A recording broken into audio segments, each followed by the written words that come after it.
एकोनशततमं दशकं 99 भगवन्माहात्म्यानुवर्णनम्।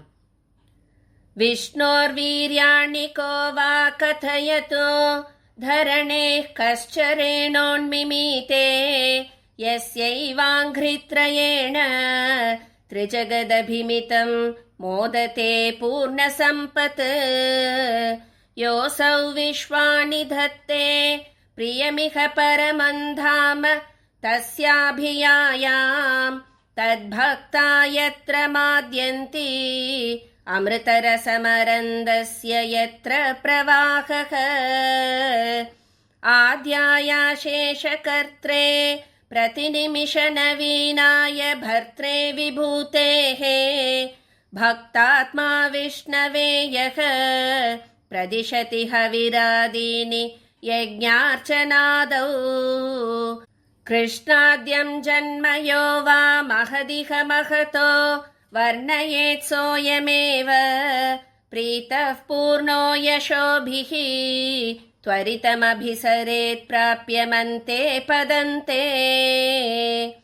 हे स्तोतारः कवीन्द्राः तमिह खलु यथा चेतयध्वे व्यक्तं वेदस्य सारं प्रणुवत जननोपात्तलीलाकथाभिः जानन्तश्चास्य नामानि अखिलसुखकराणीति सङ्कीर्तयध्वं।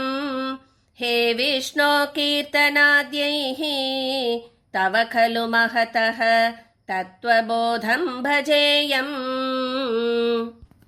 विष्णोः कर्माणि सम्पश्यत मनसि सदा यैः स धर्मान् बध्नात् यानीन्द्रस्यैष भृत्यः प्रियसख इव च व्यातनोक्षेमकारी वीक्षन्ते योगसिद्धाः परपदमनिशं यस्य सम्यक् प्रकाशं विप्रेन्द्रा जागरूकाः कृतबहुनुतयो यच्च निर्भासयन्ते। नो जातो जायमानोऽपि च समधिगतः त्वन्महिम्नोऽवसानं देवश्रेयांसि विद्वान् प्रतिमुहुरपि ते नाम शंसामि विष्णो। तं त्वां संस्तौमि नानाविधनुतिवचनैः अस्य लोकत्रयस्यापि ऊर्ध्वं विभ्राजमाने विरचितवसतिं तत्र वैकुण्ठलोके। आपसृष्ट्यादिजन्याः प्रथममयि विभो गर्भदेशे दधुस्त्वां यत्र त्वय्येव जीवाः जलशयनहरे सङ्गता ऐक्यमापन् तस्याजस्य प्रभोते विनिहितमभवत् पद्ममेकं हि नाभौ दिक्पत्रं यत्किलाहुः कनकधरणिभृत् कर्णिकं लोकरूपम्।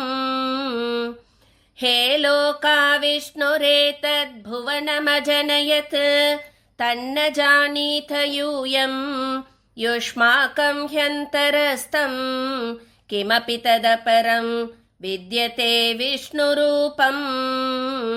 नीहारप्रख्यमाया परिवृतमनसो मोहितानामरूपैः प्राणप्रीत्यैकतृप्ताः चरथमखपराः हन्तनेच्छा मुकुन्दे। मूर्ध्नामक्ष्णां पदानां वहसि खलु सहस्राणि सम्पूर्य विश्वं तत्प्रोत्क्रम्यापि तिष्ठन् परिमितविवरे भासि चित्तान्तरेऽपि। भूतं भव्यं च सर्वं परपुरुष भवान् किञ्च देहेन्द्रियादिषु आविष्टोऽप्युद्गतत्वात् चानुभुङ्क्षे त्वमेव। यत्तु त्रैलोक्यरूपं दधदपि च ततो निर्गतोऽनन्तशुद्ध ज्ञानात्मा वर्तसे त्वं तव खलु महिमा सोऽपि तावान् किमन्यत् स्तोकस्ते भाग एव अखिलभुवनतया दृश्यते त्र्यंशकल्पम् भूयिष्ठं सान्द्रमोदात्मकम् उपरि ततो भाति तस्मै नमस्ते अव्यक्तं ते स्वरूपं दुरधिगमतमं तत्तु शुद्धैकसत्त्वं व्यक्तं चाप्येतदेव स्फुटम् अमृतरसाम्भोधिकल्लोलतुल्यम् सर्वोत्कृष्टामभीष्टां तदिह गुणरसेनैव चित्तं हरन्तीं मूर्तिं ते संश्रयेऽहं पवनपुरपते पाहि मां कृष्णरोगात् सदा सर्वत्र गोविन्दनाम संकीर्तनं गोविन्द गोविन्द श्रीगुरुवायूरप्पा शरणं श्रीहरये नमः।